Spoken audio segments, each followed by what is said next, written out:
These are a couple of my second grade friends, and they're going to help demonstrate some of our progression that we do with our scoops and balls. And we don't start out right away with partners throwing with the scoop. We do hand tosses first.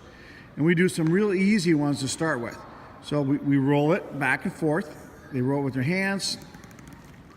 They scoop it up and they roll it back to the other partner.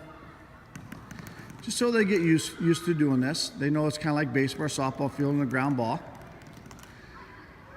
And they throw it back.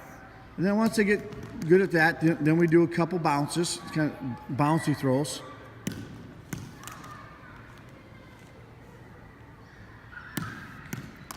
And they keep tracking that, working at it. And from the bouncy throws, we go to like maybe a one bounce.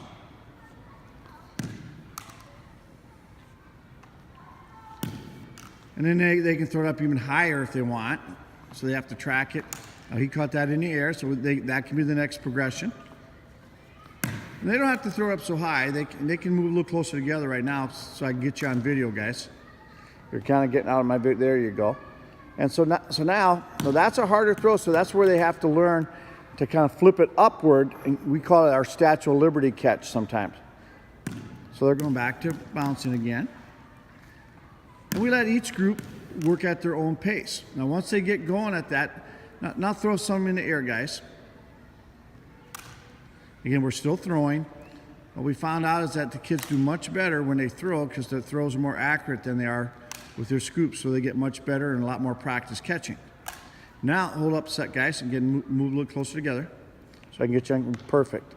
And now we're going to throw with the scoops. So after that, so we have them do that for a while. Then our next progression is that they try to see how many in a row that they can get tossed with their scoops. We remind them that if they whip their scoop around real fast, that the balls fly out harder and farther. So they have to have real good control when they throw their ball, right? So give a nice toss to your partner. And if you caught it, that's 1, 2, 3, 4, 5, 6. So 5 right now is their best, and they would go back to 0, and then they would try to beat that. So you guys can hold the ball for a second. So that's just how we go. Again, we think that if we start out slow and easy with an easier progression, in the end we get a lot better, don't we, guys? So you guys take a bow. Thanks for demonstrating. You're awesome.